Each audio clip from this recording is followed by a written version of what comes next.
agoyo ni Nyasaye maduong' erokamano gokinyi sani mochiwo thuolo mondo wawuoye kodi e wach Nyasaye, kendo chunya neno karo chiemona mondo asom koriere tir koa e kitabu mar Zaburi 123. Owacho kama kichake wang'e, okoni ya Ruoth Nyasaye in ema arangi, kating'o wang'a e polo kuma kom duong'ni nitie, kaka jatich rango puothe, kendo kaka jatich manyako rango wuon ot motiyone, kaka wan bende wasiko kwarangi nyaka chop ikechwa, Ruoth Nyasachwa, kechwa, Ruoth Nyasaye ikechwa, nikech waseyudo ayany marach, ka jomwandu majosunga jarowa kuom kinde malach. Achaka dhie 140 mawacho ni kadine bedi ni Ruoth Nyasaye ok jakorwa, to ang'o madine otimrenwa? Jo Israel mondo owach niya, kadine bedi ni Ruoth Nyasaye ok jakorwa, e kinde mane wasikwa omonjowa, to dine omuonyowa kwa ngima, ka mirima mager oheo gi kodwa, ohula dine oywerowa mabor, chutho pi dine oimowa, dine waneno e pi mabuomni malich. Nyasaye maduong' ogwedhi janeno kendo jawinjo mar lolwe kamora mora ma intie kanyo. Adwa na wuoye e wach ma Daudi mawuod Jesse owuoye korieyo tir, kaka jal mane much Nyasaye ogore kuome, ka Samuel wuod Elkana wire paro e pach wuongi karo nyango sa 3 ka ji te madalano gi jogweng' bedo janeno. Daudi ka Jesse wacho kong'iyo wasigu mane en go e piny Israel, to gi mane ni oko mar Israel, kama ne chalo Jasuria kata jo Filistia, apako misinga mar lweny kod jo miluongo ni jo Aram, to neno kaka jogo noketo adundo piny Israel mondo tieki orum kichak bedie kendo. Noneno lwedo motimo nyinyo mar Jehova kadado jo Israel e lwet wasikgi, to ketogi kama ginyalo winje maber. Daudi oparo adiera, gero kod kwinyo gi chuny mar tieko ng'ato mane wasigugi obirogo kochimo Daudi gi piny ruodhe mane orito, to paro kaka Jehova notony kodgi ma ok ohinygi, kendo ne ok girumo ngang'. To gikone bandera mar loch mar pole mane ogur ka jo Israel goyo haleluya haleluya, tiende ni duong' odog ne Nyasaye. Mae wach madwa ne wuoyi kodi gokinyi sani janeno kata jawinjo mar lolwe, ni kata bedi nine wasikwa owuok matek kochimo watir, ka waonge gi geno ne lengo gi en tiekowa, kendo onge kama ni inyalo yudie ng'ama dong'. Wasigu nyalo wuokni ka tingre ni malo, komaki to mako chiegi gi nyithindi. Lengo mar wasigu mondo tieku te, ulal kik chak ne gundu e dalano. En gima ok jobadhogi, kata urumo te gi nyikwahu, mano morgi nikech gidhi dong' gi lowo kod mwandu mane oyudo gi luchu. Apako Nyasaye manyalo wuok ni ng'ata chien. Daudi koni jogi dine onge, dine Yesu onge, dine Jehova onge, dine Nyasaye nisi onge. Wasikwa do tiekowa, do mwonyowa ka pod wangima. Tapako Nyasaye mobiro dakika mogik, ka wasikwa oseketowa e kona, ka ng'ato pache oselal, oseneno ge, oseneno maram, oseneno thoe wang'e. Jehova wuok malo gi teko maduong' kochimo joge tir. Chieng'no wasigu nonge Yesu.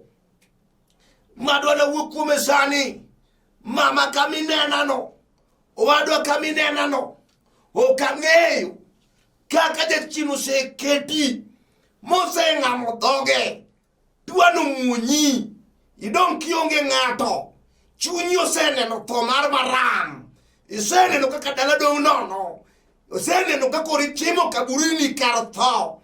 Samoro ing'iyo nyithindi kama, ikono nyikwa ma, abiro weu kapod utindo, tuo keti midekre ini otanda, ichur pile, kati chiemo, machwakni maber, duni mana tiko lang, isiko kineno ka ji tugo oko, kata ka nyithindo chikore, tiger, ikon koru chikru nikech an aonge tienda, uneno na rumo, iparo kinde ni nene, kaka ne chamo piny gi lewni modonjo motucho manyien, iparo mitokni mane riembo, mag Mercedes Benz, gi BMW, gi ute mane donge, mane dake mag mereba, mane ji migo luor kidonje bura, kata kar hunji, tiwe ni kombe, ji apio kata ikitin, gino mwani uketi otanda, ose pimo yudi ni en cancer stage 4, jomoko be wacho na dola mari, in king'iri, chunyi userumo, ionge geno, duoko ka duoko mabiro bang' pimo tuoni, biro gi tuo machielo, donge nyocha ko pimi, moyudi ni typhoid be nitie, donge nyocha tabocha ko pimi osiptal moro, moyudi ni gi tuo sukari, diabetes, donge winjo ka gino keti, chalo ka gimo ng'amo dhoge, odwa muonyi, chunyi onge geno, iger ka guok monyuol, kendo ineno mani ji timo ni nyadhi, ichuro tieno kata odichieng', koyo chami kata chieng' rieny, winji, paro mang'eny gok bi konyi, ji mang'eny oseparo, ni kama gino gikie koda, onega kao tola dera, winji sami deri, weche ariyo ine motimreni, inie miketo ngimani to jomodong' to dong' adong'a. Mar ariyo, inie ma polo bayi nikech ng'ama odere ok donji e polo, dwani winj gima wuoye sani, jasigu Satan, jal marach, ma ok onego ng'ato dog kore, muma wacho ni de onge Nyasaye, thuon mar Galili, teko mar jomoyie, nyalo mar muma, geno mar joma geno serumo, dine wasigo mwonyo wakawa ngima.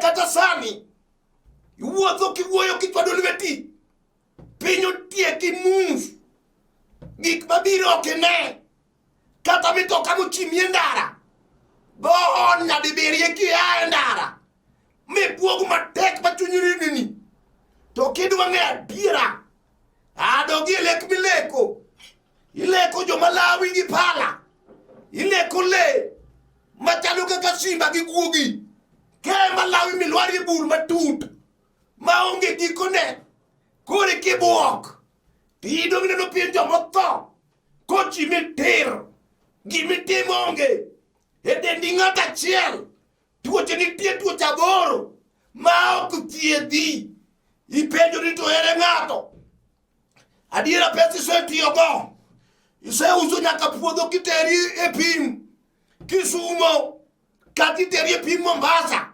kati teri e pim Nairobi, tuo podok yodi mathiedhi, idong' mogik, jasigu mwonyo lake, oselokso lake odwa muonyi, tawuoro Daudi ka Jesse, jal makano chopo matek, to duoko ne wuok kum Nyasaye, duoko ne wuok kum Jehova, ang'eyo ni kamikale, nyithindi be samoro jalo kale, gi jogi tebi keta dundo, kakineni chandori, nyithindi nyalo chandore, nyikwe nyalo chandore, nikech geno onge, tawuoro nitie jal makelo geno, luongo ni Yesu ja Nazareth, dhako mane yie chweri gi 12, mane jachino ng'ama lake chiegni mwonyo, no romo ka Jabu, jal malawe duong', oromo gi Yesu, jal maduonde wuo, oromo gi Injili tekre Nyasaye, muma wacho ni sama nomulo lak lawe, kanyo, kama rembe nochung', apako Yesu, apako jal manitie, Apako nyakwaro bed. Apako jal ma umbe duong. Apako siep Daudi ka Jesse. Apako Yesu manitie pile. Apako tekre musalaba. Apako nyalo. Apako warruok. Apako jal matik ne dum. Maka jochiedo winjo to ringo. Apako jal mateko ne. Odak rembe gi nyinge. Yesu ja Nazareth. Eni mawuoyo kuome sani. Obiro ka koro jachien oseng'amo lake. Kalo osebarore dwa muonyi. Ibe ineno. Dala ni. Odong gi ji ariyo. To higni 8 mokalo. Ne un ji 10. Jo modong 8. Gi josemuonyo. Tidong ji 2 dala. Iparo ni ibe idhi togwa. Ka ok idwaro Yesu ja Nazareth. Ajabu madonji dala ni. Mamos ji no kwe. Ajabu jal ma jochiendo luoro. Kata gibed mag unwa. Kata gibed mag sewe. Kata gibed mag mumbo. Kata bed nyanam. Kata bed mar lwasi. Kata bed nyawawa. Kata bed majin. Kata bed luminati. Onge wach mawuoyo kuome. Yesu ja Nazareth. Onge gimose chung'e mbele ne. Obed tuo mar ndulme. Ajabu noloe. Obed tuo mar neko. Joneko seliel. Morwako nyaka lewni. Obed ura. Jo uro setimo neno. Ni ura noweyogi. Obed tuo kansa. Jo kansa setimo neno. Ni osekango. Chieng' moro e piny mulolongo. Machiegni gi Nairobi. Mama moro. Mane osechopo e stage 4. Noneno maram. Koro ihoye gi weche moko matin. Tiko neno cham gik machalo lembe.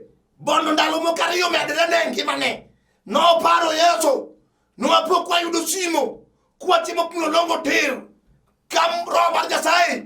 Opong'owa nyaka ng'utwa. Wawinjo kamopolo. Opong'owa gi jolweny. Sama nwachopo mulolongo. Wayudo kamiyono. Odong' chalo pensil. Odong' matin. Jochien oseng'amo dhogi. Dwangame. Tawuoro Yesu ja Nazareth. Ne waluongo Ruodh Polo. Ne waluongo Jakwar Jesse. Jal madwe gi chieng' kod sulwe. Oluoro. Ne waluongo jal manochwe nam kod bar. Ne waluongo jal manochwe muga. Nochope pauno sano. Mama tanwa winjo kaduonde tin. Owuoyo kaduonde chal kagima dumo. Tawuoro Yesu thuon. Ne waketo lwetwa. Kawakone Jehova. Ondikie mo Mariko 16:15. Ni magiera ng'isi manolujo moyie. Gini ket lwetgi kuom joma tuo to nochangi. Mama no chango. Bang' wige 2. Nwawinjo ka simo donjo. Kowachonwa ni jowadwa. Aneno ka gita tuo. Wakoni winji. Wuog kanyi dhi pimi osiptal. Sama nodhi opimo. Oyudo ni gicho duogo nono. Apako msinga mar lweny. Omiya ng'eyo ni Nyasaye mawuoyo kuome. Kata obed kansa mosechopo e stage 4. Jehova pok ochopo ne stage 4. Jehova to nene kochango. Tuo modok Yesu. Awuoyo kuom nyalo mar Nyasaye. Obiro kuom jal ma jachien oseng'amo dhoge. Daudi koni dionge ruodha. Jalni do mwonyo wakawa ngima. Jowasikwa ger. Wabe ang'eyo ni giger. Madala wang'e ni ger. Otamo yuwi kendo. Kata momako nyako. Jachien no pamo wuokie lwete. Mano bende ang'eyo. Ang'e ni giger dala hu. Kata nyiri modhi tedo. Onge mabet ka chwore. Kata minena ni. Dongi sewe gi 4. Ma intiego ni be mar 5. Jochiende go ger dala hu ang'eyo. To we awachi nie. Nitie jal moro achiel. Ma jochiende oluoro. Ang'eye kuom tekone. En jal manomuko inga mar Jeriko. Kata nitie oinga maduong' ma jachien oketo dala hu. Awinjo ka tekre Nyasaye osechako yienge. Apako Yesu manitie. Biro nyalore kiyie sani. Dungodogo ni thuon. Daudi wacho ni yae Ruoth. Dini ionge wasikwa do tiekowa. Dini ionge Nyasaye. Chode do tero wae maram. Dini ionge Ruodha. Nyithinda do kaneno. Jehova dini ionge. Jochiende mag lur do tama nyuol. Jehova dini ionge. Jochiende mag mangla do miyo ko bedo gi nyithindo. Nyasaye dini ionge.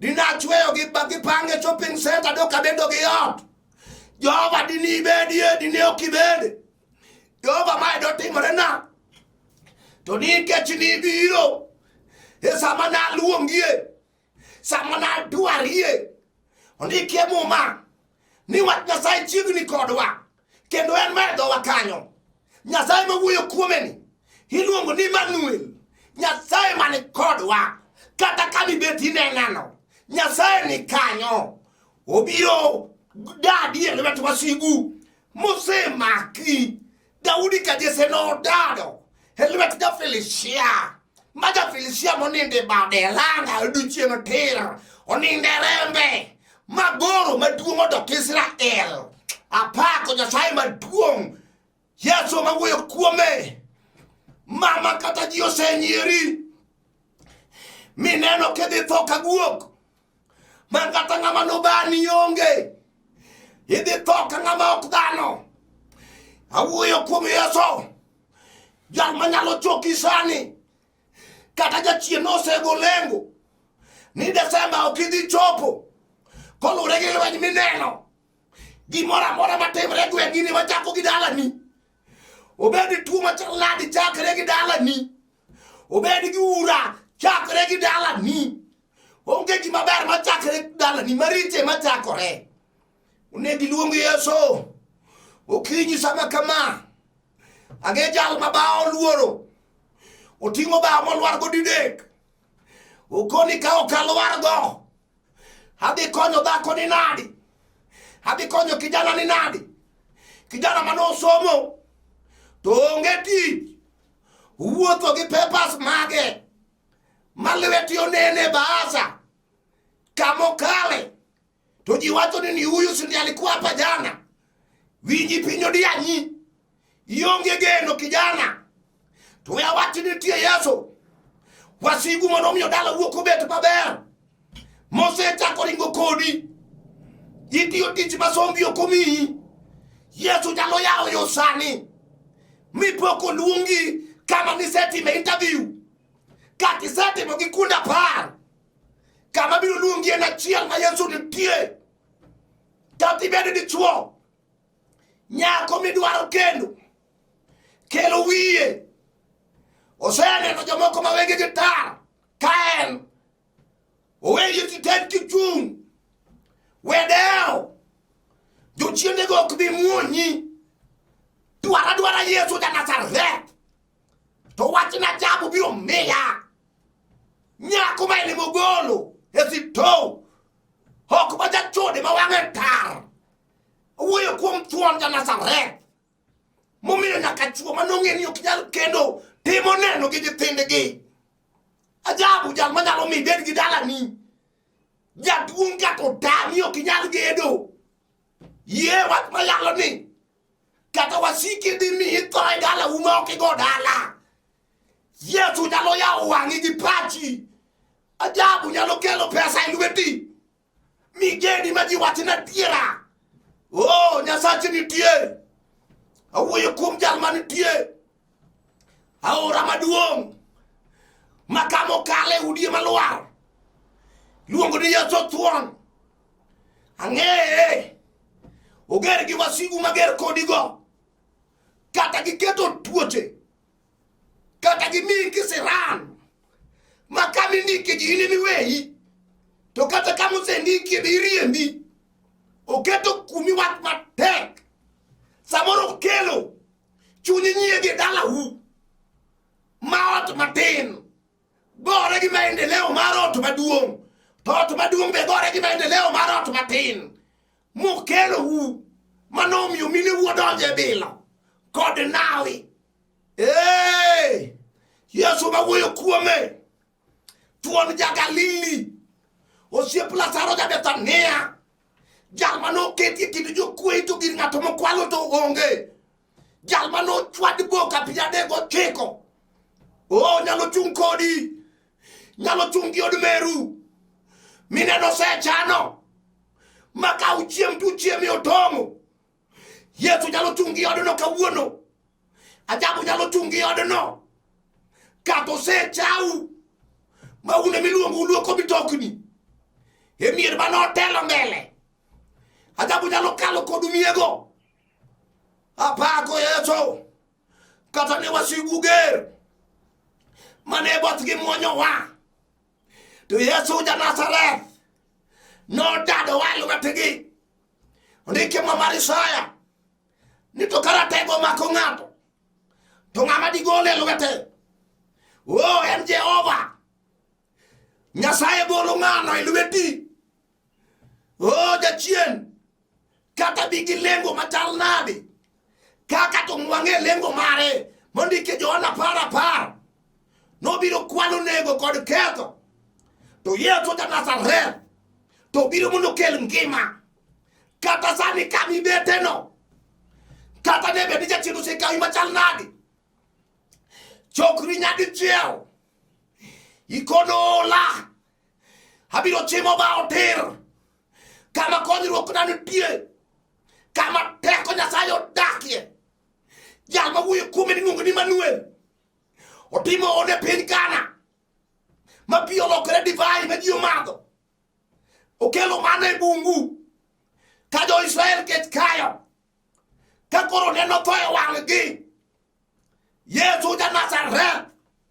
nolokore kun ma gichamo ajabu ni enie pi mano wuok e lwanda mane Musa ogoyo Samaria ne dwa nego jo Israel ajabu karaber obiro sabi gikie po sama wasigu seneno ni po ka Yesu biro gi tekone obiro ma jo Israel onene okoni ng'ani karaber ka jo Israel oseneno tho e wang'gi Yesu biro ka tho oseneno Musa kanie dho nam ka jo Israel ng'iyo chien to neno jo Farao gidong gi dakika matin te muonyogi to Nyasaye nyiso Musa go nam bondi ne tekona go nam bondi ne nyalo na gi teko ine tuong' mar Ruoth omiya Musa nogo nam manamo barre malodong kotwo jo Israel kalo dhiyo wasikgi norume nam kata sani wasigu go chandi mana kawuono ki Nyasaye biro tieko gi lela gini war to gima lamo ni Nyasaye nonego gwedhi kapod gi ngima bondo gine teko Nyasaye modak kuomi onego yudi dichuo ka wasiki pod ngima bondo gine kati kelo dhok kod chakra e dalahu onego gwedhi kapod gi ngima bondo gine kiyudo tich riembo mitoka ibiro kanyo jasigu go onego ne na diere Nyasaye oseloyo Nyasaye osedado yi e lwetgi ka gijok gi tieki adwa nalamie gi dhako moro kata dichuo kata kijana kata nyako kata jaduong' kata dayo mawinja to nena kawuono ni Jehova oserie bade motimo nyinyo dwa dadi oko e chandruok ma dalani ma jasigu jok ni tieki gi kothi te awinjo kama Nyasaye osemong'o tie mondo konyi adwa ni mi wang'i kama intie tisiem TV gi lweti ma korachwich bonda lamni Nyasaye apako misinga Nyasaye mar polo ating'o nyingi malo adendi pile ka pile ija adiera kuom gik mang'eny isekonyo ji momoko mogik mwisho maonge dwoko Jehova kata wasigu noseng'amo dhogi dwa mwonyo nyarino dwa mwonyo wuodino dwa mwonyo jaduong'no gi dayono dwa mwonyo kijana kaka nomwonyo nyithindgi moko erokamano Ruoth nikech iserie lweti idwa dadogi oko mar dho nyang' kata mar dho kelano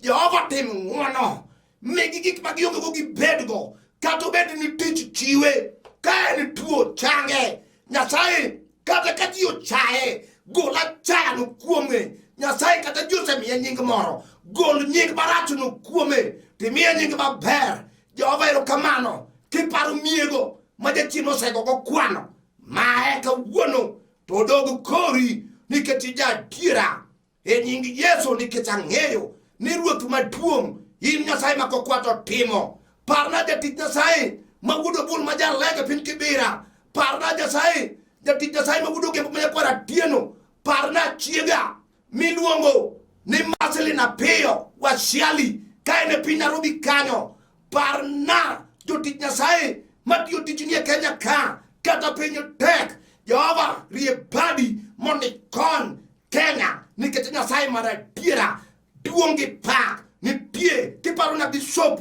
Dindo Joseph Magudu Seme mayale piny Nairobi Kibira, iparna go Nyasaye, iparna jotich ni kamutingo Nyasaye Magudu Nyandiga, iparna Magudu Nyandiga Nyasaye kama entie duongo toho ni thuon e nying Yesu Kristo ja Nazareth, amen. Ang'eyo ni nitie jomoko manyalo dwaro namba na mondo wakonyre lamo, kata in gi watuore idwani mondo ipimna, kata in gi chokruok idwani abi ayalnie. Nyasaye mondo konyi kikawo namba ni 07 400 87 57 5. Acha kanwoyo 07 400 87 57 5. Nyinga gin Bishop Samuel Maroche. Bishop Samuel Maroche. Aja sembo Kanyakala kidhi Bondo tilora jigo skul miluongo ni Rambugu. Penja kotoyo kanye dalawa. Nyasaye magwedho ji mondo gwedhi. Shalom, shalom, shalom. Kangiyo gimana taneno Yesu, kangiyo gimana itime mabeyo.